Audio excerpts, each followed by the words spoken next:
you are not going to want to miss today, because I have a really unique person on, somebody that I've known for a really long time. His name is Ray Pulver, and of all things, he is a professional parade developer. He puts on parades, he makes those parades happen, and you have no idea how much project management, how much goes into making a parade. It's a really unique kind of person that can do this sort of thing. You've got to have a great positive attitude. You've got to have an incredible set of relationships with many different people.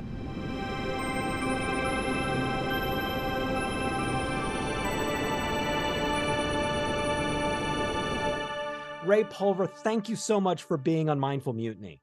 Thanks, Jeremy. So glad to be here. So, gosh, there's just so much to talk about here. Now, can you go through just like a quick biography of what is it that you're doing right now? What do you do with parades? Sure. So I'm actually founder and owner of Upbeat Parade Productions, based here in San Jose, California. We plan, produce, and manage parade productions. We currently work with 23 parades throughout the West Coast, from Portland, Oregon, all the way down to Palm Springs, over to Las Vegas. I actually have a client in Massachusetts. And we're responsible for obtaining all the entries in the parade, working with the city on street closures, detours, security. If there's television or media involved, we're involved with that as well. If it's a television production, we work with the production agency, the production broadcast of the parade. We write the scripts for the announcers. In some cases, we get bleachers and stages and sound equipment for along the parade route. So there's a whole variety of things that we do, but it's basically maintaining managing parade production. Okay, so I don't even know how you get into doing something like this, and I know that we're going to get into it as we talk here. But the wonderful thing about you, Ray, that has just really grown on me over years and years of being a friend of yours is just this infectious positivity, this ability to make something positive about anything. You're just incredible in integrity and everything that it is that you do. And your ability to really see the bright side in things and look at what is possible to happen. And that's been really a theme of the way that you work. Well, thanks. Yeah, I mean, first off, parades are fun, and in my world, parades are fun and exciting. I mean, I've loved parades since I was a kid. Truly, never thought I'd be doing it as a business adventure, but that happened 23 years ago when I started the company. But it's just, I just think it's a positive, fun things for communities. So where'd you grow up, Ray? I actually grew up on the East Coast. I was born in Stamford, Connecticut, and I grew up in Western Massachusetts in the beautiful Berkshire Hills, where it's fall there now, and the leaves are turning all sorts of colors, which I miss that time of year. But I then moved out here to California in the mid 90s, 93. I met my partner, Tom, who we actually met on the East Coast, and made the jump to the West Coast at that time, which was a little bit challenging for me because I'm very close to my family and friends back east. And a lot of people said, why are you going 3,000 miles away?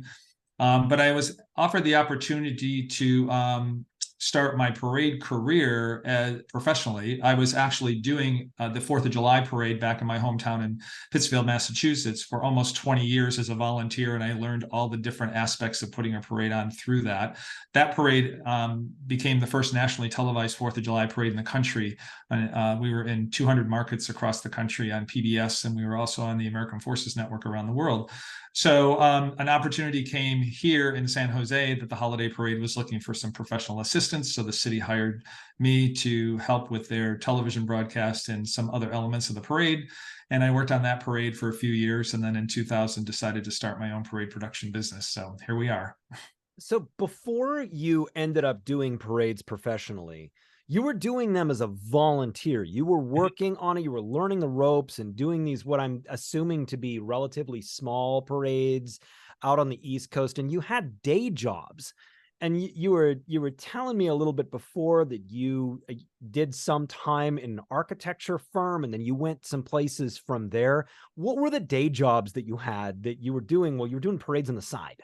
Yeah, actually, I took architecture in high school, and I thought that was the field I was going to go into because I enjoyed drawing.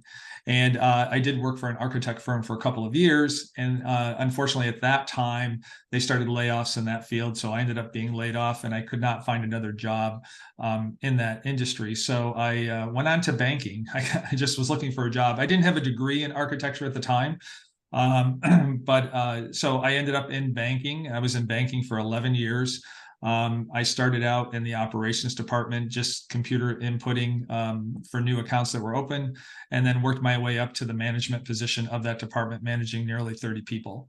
And so that was, a good job. And I kind of decided banking wasn't a career that I wanted to maintain. And so I shifted gears, and friends of mine asked if I'd join them in opening a retail business and go into our own business, which I did. And it was okay for about the first 3 years, and then it kind of struggled. Retail is not an easy business at all, especially in Western Massachusetts and in a specialized type of retail that we had. And that's the time that I met Tom, and he said that San Jose was looking for somebody to manage their parade. So I decided we closed up the retail, and I headed west. And that's how I ended up here. So you're working these various different day jobs and you're trying to make something that's more conventional happen in your Mhm. life. You're doing the evening and weekend parade thing. Mhm. This full-time position comes up in San Jose, and that's a big decision to make because you're Mhm. going from things that are relatively known quantities, Mhm. architecture, banking, retail, these different things, into I'm going to put on parades and I'm going to move 3,000 miles away from my family to roll the dice on something that is completely that nobody really understands. That's a part Mhm. of my home network. Right. What gave you the strength to make a decision of that nature? I just came to terms with it to say, because, I had just really didn't know. I known Tom for maybe 6 months. And so I wasn't sure if it was the right decision. It was a struggle to decide. I actually came out and did it half year. So I came out here to help with the holiday parade. And then I went back east and finished helping with the 4th of July for a couple more years. So, but the 4th of July was still volunteer. Here was where the money was being made. But I had the attitude that if it doesn't work on the West Coast, I can always go back home to family and friends. So that was kind of the way I looked at it. And I also looked at it as, if I don't take this opportunity, I don't want to say, well, what if I had taken the opportunity? What could have happened? And what has happened is far beyond what I could have ever imagined. So you come out, you're working for the city. It's year 2000, 2001. You took this job at what you said, like 99, 2000 ish. Yeah, well, I actually took the job with the city of San Jose in 94, and I worked with that parade through 99. And then in 2000, I started my own production business, the March of 2000. So you're working for the city doing parades. Then what made you go out on your own and start your own company? Well, it was just with the city where there was they were looking to go a different direction that I was hoping the parade would go. So I just decided to lead the city. And then I thought, well, I could try this and start my own business and see. And I actually knew at the time a couple other people who were kind of mentors of mine in the parade industry who had their own businesses. There was one in Southern California and a gentleman on the East Coast in Atlanta. And I always admired what they did. And I thought, gosh, what a great business to be in. I don't know if I could do that. And there was a lot of people a lot of close friends and family members, when I said, I'm going to lead the city, I'm going to start my own parade production business, they all kind of scratch their heads and go, you really think you can make a business out of that? And I said, well, there's a couple other people that do, and I admire what they do, and why not take a shot at it and see? So that's what I did. So, and then through my networking as a member of international festivals and events and California, Nevada festivals and events associations, I got to meet and some people through that who decided, well, we need some help with our parade. Can you come and help us? And so I ended up having about 3 clients the first year doing parades. For clients in the first year. That sounds pretty good. Was that Was that Yeah, I good? mean, Like I thought it you? was great. I thought it was great. You know, it was a fair parade. It was a Fourth of July parade, and then we started. I was asked by the Chamber of Commerce in Oakland to help with bringing back their holiday parade. So that's and that was all done through networking.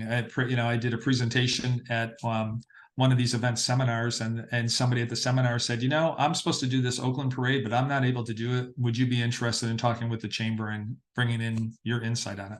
And that's how I ended up with doing the holiday parade in Oakland. So you're starting this parade business. It's the early 2000s, Mhm. and you have an event that happens in your personal life that changed a lot of things for you. Yeah, so my partner Tom, who at the time was 44, suffered a massive stroke. He was a school teacher, and we had planned, even though he was still teaching and I was getting the business off the ground, we were looking to he would eventually have him join the business and help with production and do a float division. And because he liked to build, he could build anything. And in March of 2003, he suffered a massive stroke where we nearly lost him. At the time, he had a 20% chance of survival, but he pulled through it. And he was in the hospital, a total of 3 hospitals over a total of 15 weeks. So it was a little bit of it was a challenge because I focused a lot of my attention on him, although I still had parade clients that I had to make sure that my business kept going. So um, but it was, yeah, it was quite a shock to have that happen. Mm-hmm. Well, and I do know that uh, as he came out of this period of time, his functioning became very different. And he has required since then a great deal more of your attention than before. And that as he came out, you probably had to do a lot of trying to reshuffle how it is that you did what you do with the parades. How'd that affect you and everything that you're doing? Um, well, you know, first off, fortunately, I run the business out of the house, is out of the home. So I have a home office all set up, and I maintain that because there was talk of before Tom stroke that if the business takes off, you know, we'll get an office space and all that. But that, of course, that didn't happen. And I had to adjust my schedules so that I was still focusing on the business, but yeah, I had to focus on Tom because uh, once he came home, I remember when we had a walkthrough with the therapist from the last hospital he was on to make sure that he was able to get around the house in a wheelchair and walker and that sort of thing. And the gentleman at the time said, "Are you sure you really want to do this?" He said, "This is going to be a lot of work as a primary caregiver." But I was of the mindset that, you know, if anybody's going to pull through this, it's going to be Tom, and we're going to work to get him back on his feet. And so that's what we did. We were working. I would work with him. I would break away from doing my parade work to, you know, go in another room and help him with therapy. Or when the therapist came here to the house, I didn't sit in my office. I sat with the therapist. I wanted to know what they were doing that I could continue doing that with him when they weren't here. So my my so-called off time was you know, working with Tom to try to get him back to I was hoping to get back to a normal set. Unfortunately, that hasn't happened.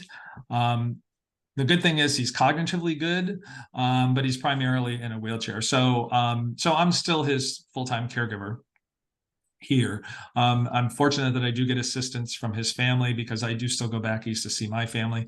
But it's yeah, so we work things out, and it's you know, it's a that's a big job itself, being a primary caregiver. You know, not only them physically taking care of them physically, but also you know, the household things and chores and all that sort of thing. So but you know, it's worked. I do what I can to make it work. um when I was talking to you earlier, I try to make things. It's changed my life drastically in the fact that my outlook on life. I think in some ways it's made me even more positive about things because I had to step back. I went through the whole why did this happen? Why did this happen? And that was a struggle time. But then I thought, well, there's got to be something that positive about it? What can we get out of this lesson? And one of those things is, just the outlook on life. I don't let little things bother me. I know I have friends and people that I know that the minute things they kind of fly off or they get upset about. And I think to myself, here's a man that's in a wheelchair that had a stroke. That's something to really worry, be worried about or upset about, not some minor things. So I I don't surround myself with negative people. I unfortunately have lost a couple of friends, or I shouldn't say I lost them. I just don't see them as often, because when I do, that's very, very negative about, things that happen within their family and all this. And I I don't surround myself with negativity. I look at what's the positive side of things and what can we do to improve things. And that's what I've tried to do with working with Tom is, how can I make his life easier and keep him involved with the things that I do, because he loves the idea of parades. So I bring him to as many parades as I can. I have him in my office helping me look at lineups and did I spell things correctly. He has some visual issues, but I try to keep him as involved because I think that's important to him. And I treat him and I treat other people, including people in my business, my clients, the way I want to be treated. How would I want to be treated in that situation? And so that's, yeah, I try to make things as positive as possible. And for the viewer and listener, this infectious positivity is an absolute superpower that Ray has. I have been in meetings once or twice with Ray where something extremely frustrating happened, and I could look on the Zoom screen and I saw Ray's face completely red, and I knew what he was thinking, but after the meeting, I would call Ray and he'd go, well, sometimes things just don't go as well as they could, but we're going to pick everything up and we're going to keep going. And just that wonderful positivity in keeping things going in a positive direction and planning around setbacks. It's something that for you, Ray, I've just noticed through the years is such an incredible superpower that you have. And it has to come not just, it feels like it came from earlier in your life that led you to be able to deal with such incredible grace with, the situation with Tom and everything like that. And that when you say that it's made you even more positive, I really, really believe that, because there really is nothing that I've seen that ever really, really gets you going in a negative direction. You just simply pivot and plan around whatever it is that's occurred, and you re-strategize. Yeah, and I do try to do that. I mean, not that there's not things that can get me upset, and I try not to show it. And there's been times of frustration that I may just go in the, walk myself in the garage and go, and say a few choice words maybe, and then I just come back and reset myself, because, things with Tom, there's things that he can't help because of his situation. So, and I see that. And yes, sometimes it's like, oh my gosh. But then I just have to reset and say, okay, we're going to get through this. And my Aunt Beverly, who was a great mentor of mine in the, through my life, and also as she was the president of the parade committee back east and really taught me a lot about life in general. But she always said, well, you just got to stand there and pull your bootstraps back up and think positive and go. And I kind of have that in the back of my mind. And so she influenced me with that. And that's what you try to do. I mean, sometimes it's difficult. And I know a lot of people go through a lot of difficult things. Absolutely. And I've had my situations, not only with Tom, but in recent years through COVID with, I lost my dad and my Aunt Beverly both within 2 days of each other because of COVID. So that was, something unexpected. And, you just think of what they would want out of life. And I think my Aunt Beverly and my dad and my stepmom Marge are looking down on us and saying, this is they're helping me get all these extra clients that are popping up and making sure that the business continues, which is a good thing. So yeah, it's I just try to stay positive and focused. And again, the big thing is I don't like to surround myself around negativity. Spirituality obviously plays a big role for a lot of people in having a, a positive outlook on things, or an ability to cope with setbacks with grace and strength and everything. And um, is there a role that just any belief system or spirituality has played for you in any of this? Um, I'm not a churchgoer. I mean, I did when I was younger. I was baptized Episcopalian. I did go through a couple of years with the Catholic Church. In all honesty, I backed away from it after Tom had a stroke because I couldn't understand at the time why did this happen to somebody who was so good, did such good work, not only in his community but as an educator, because he was a first grade school teacher, highly respected in his industry in the school district. And so that kind of took me away. But I still have some sort of spiritual. It's not that I don't believe, um, but yeah, and I think I just do my own thing. I don't I don't necessarily follow along with some of the different religions out there. Yeah, yeah, and oftentimes that is an incredibly healthy thing. Mhm. You Mhm. have your set of values that you're rolling by, and it's something that's really working for you. Mhm. And so this, um, you've got 2003 to 2023 here. Your business just begins to grow, and there's a couple of things that you do that help your business really start to get more and more of a popular thing. Tell me about this period of time, this next 10 years after Tom has his stroke, and what happens with your business. Well, I maintained the business. We were doing well. I thought well with the business. We continued to gradually grow, and a lot of it is through networking. I'm definitely believe in networking and relationships. So being actively involved with associations like the International Festivals and Events Association, which is a worldwide association of parades and festivals, and many of the world-renowned parades and events are members of that organization. So I've gone to the conferences. I've had the privilege of speaking at the conferences on parades. So there's a networking pool of people that I've have met and gotten to know. And then there's also the California Nevada Festivals and Events Association, which I actually still on the board. I've been on the board for quite a while. I was president of the board for 12 years. And again, the networking and the relationships that I built through that organization as well helped me further grow my business. So up until the pandemic, we were at about 15 parades that we were doing at the time. And of course, then the pandemic hit, and it affected everybody. And in the events industry, there was no timetable for special events to come back. I mean, there was a timetable where they thought certain areas would come back, but there was never a time period where they said, oh yeah, you can have a parade again on the street. So for 18 months, I was out of work. I actually collected unemployment for the very first time in my life.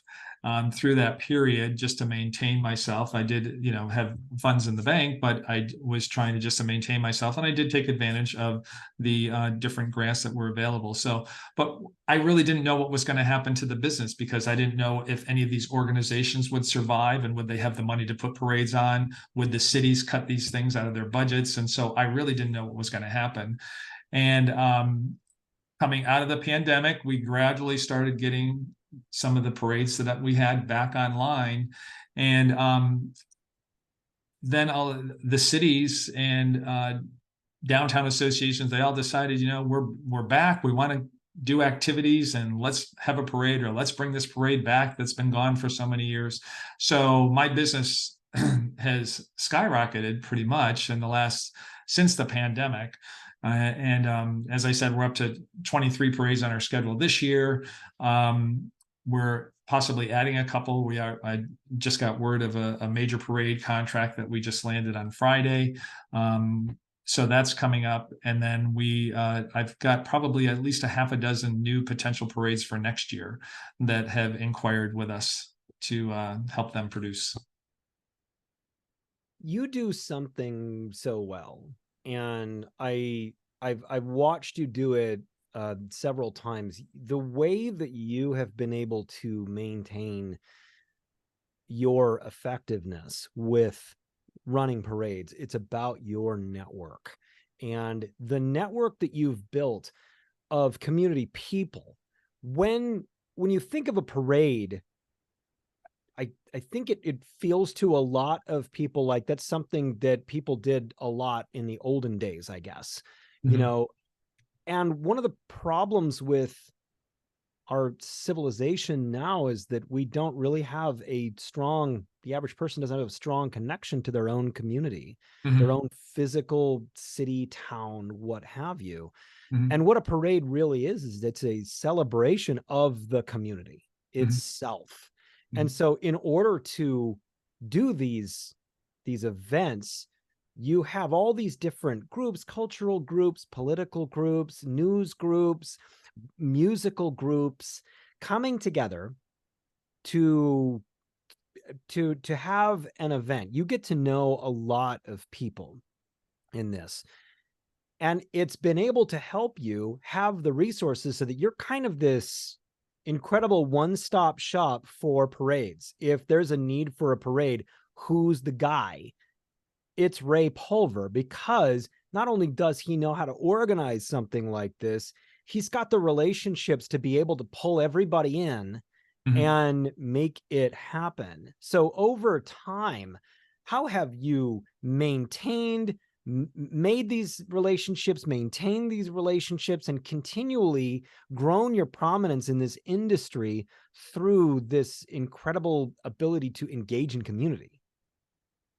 Um, Again, it goes back to the relationships and the contacts, and I maintain those contacts with people. You know, if it's uh, it could be dropping an email to somebody, it could be seeing that and them at an event. So for example, this weekend we had two parades, and I make it a point to try to meet. I can't meet them all because there's 90 entries, but and I'm taking care of other things, but I try to make it a point to see a lot of the people that I'm in communication with. So it could be the band director from Pittsburgh High School, or it could be the gentleman who drives the antique Jeep, Al Senior, who he does some of the parades, and I always make it a point to see him. Or I reach out to the people who are bringing in the balloons, the balloon staff, because I work with that company to bring in balloons. And so I try to make it a point it's kind of like touch points, to make sure that it's not just good, you're in the parade and that's it, and cut off the relationship. Thanks very much, I'll see you next year. I try to maintain those relationships, and where I may be able to get some of those groups into other parades. I actually am fortunate enough where I have several groups that will follow me around to different parades because they know what to expect from our production. So and again, it's you get to know them, so they build trust in what you're doing. And again, it goes back to the relationships, having that good relationship, a trusting relationship. I'm not I don't think I do anyway, and you can tell me because you know me, but I don't want to come across as a salesman. I mean, I've met people in the industry, not necessarily parade, but the events industry, and sometimes when they come up to you, it's an automatic sales pitch. And I don't do that. I don't do that when I give presentations at any of these events, conferences, or I've spoken at downtown conferences, California Downtown Association conference, or colleges and universities to students. I don't go in and say, boy, if you're going to do a parade, you need to hire Upbeat Parade Productions. I go in and let them know, this is how you need to do this. This is how you get entries. This is how you put a parade down the street. This is what to look for. And I never say, hire Upbeat Parade Productions. I truly believe in trying. I look at anybody who does a parade, I want them to succeed. Do something good for the community and succeed. If I'm fortunate enough where they may call me for some advice, either to consult with them or to hire us as a production company, that's great. We'll look at that. But I never start these relationships as a sales pitch. I started to just try to help them. there's some things that you've recognized about your own value, things that you've come to over the years of doing this that weren't really necessarily um, they weren't necessarily things that you knew that you had as a value at the beginning of everything when you started this, and it was a real leap of faith for you to get into this. But there are things that you've had to kind of learn through the years that are really the specific value that you uniquely bring to these events and the planning of these things. What are those things? Um, well, one of them is the value of the network that I have built, which I still struggle with that, because I look at those people as, friends in the industry. These are all the network of people I have are friends in the industry. But if somebody needs something in a parade, if it's a float or a balloon or a costume or whatever, I have those resources. So that's a challenging for me, even to put when I'm putting a proposal together. I've had many people say to me, a big value is the people that you know. And then the other value, I think, is the organization. I try very hard to be as well organized as possible. And I try to have everything up and ready where parade day should run rather smooth, other than a few minor issues that can come up. But I want to make sure that it runs like clockwork, starts on time and everything happens. So I'm very attentive to being organized as much as possible. And I'm probably my biggest critic, because if something doesn't go right or I didn't do something right, which happened this weekend, I put these folders together for all my staff, and it has the parade lineup and the alphabetical listing and this, the staging map and how it's supposed to be laid out and who's in their area and all that sort of thing. And one of the parades I did, I ran the alpha list, but I didn't run it in alphabetical order. I ran it in parade lineup order, which I know sounds like a corny thing, but to me it was like, oh my God, I can't believe I did that. And I was more upset with myself. But fortunately, I've got a great team that, just punt with everything, and you just make it happen and make it work. So, but yeah, I strive very much to be well organized.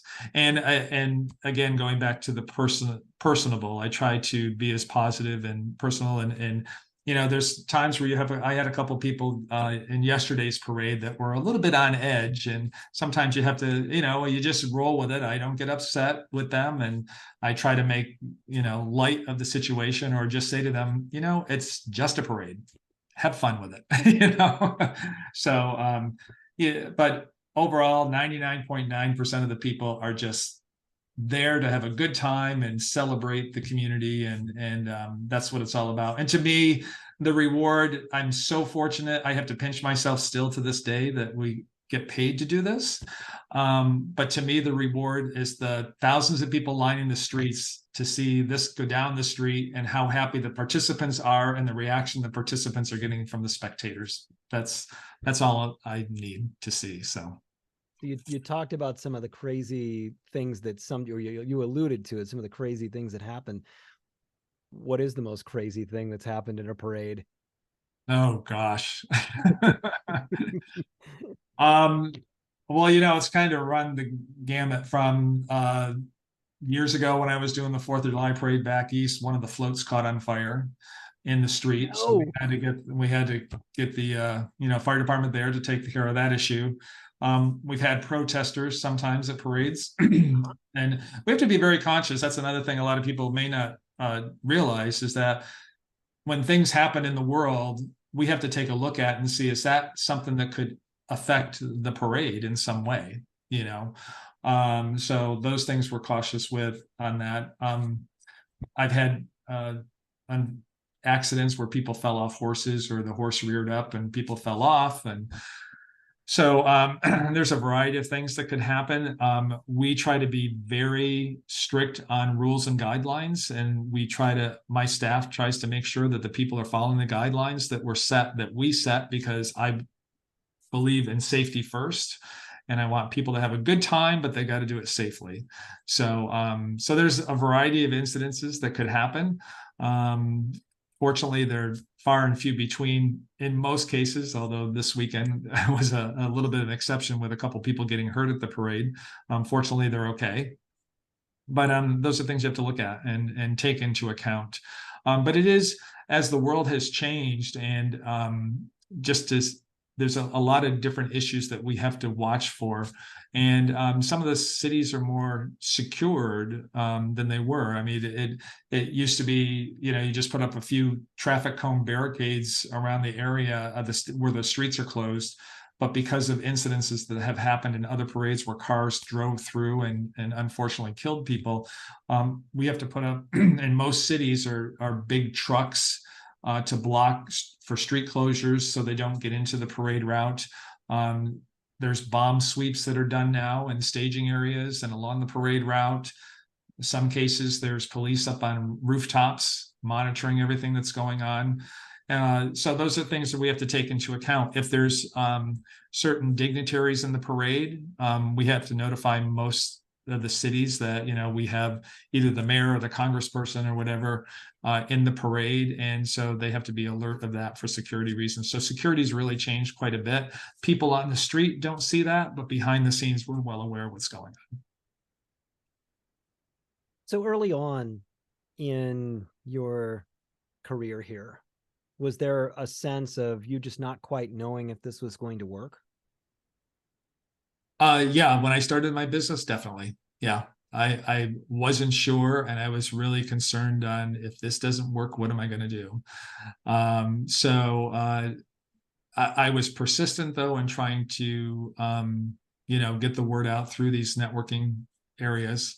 And but I had to establish myself. Yes, I was doing it as a volunteer back in my hometown. And yes, I did the holiday parade here in San Jose, which was that was extremely helpful for me as I started my business, because I had the experience as a professional with San Jose, and then with my previous year's experience as a volunteer, knowing all the different aspects of the parade. So, but it's challenging. And as I said, I had a lot of friends and family scratching their head thinking, do you really want to do this? Because they never heard of anybody doing a business as parades, which, quite honestly, I think there's only 5 of us in the country that do this.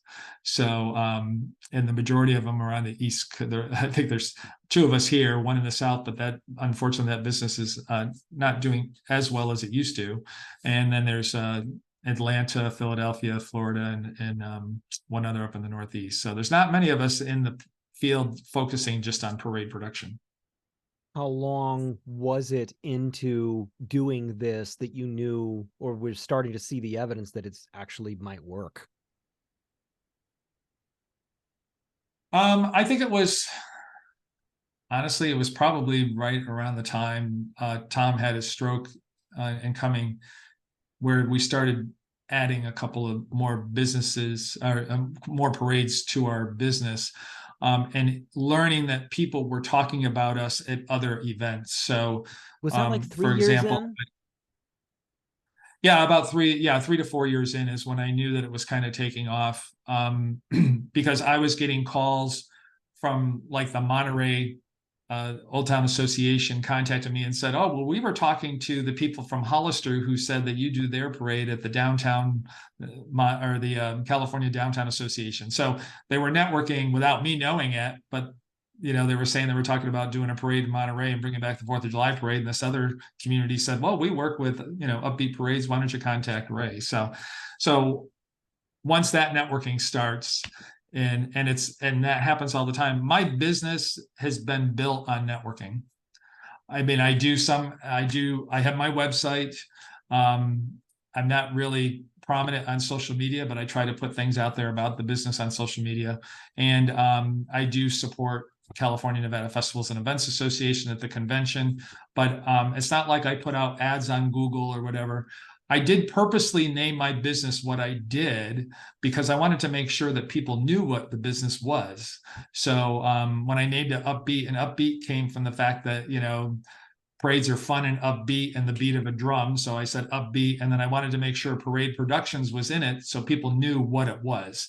And usually if you do a Google search for parade production, Upbeat Parade Production comes up, and I don't have to pay for that. So, so that's free ads. And I've had people find me on the internet that way as well. But any advice I give people starting businesses or starting careers and how they can advance it, it's again, I go back to the networking and relationships.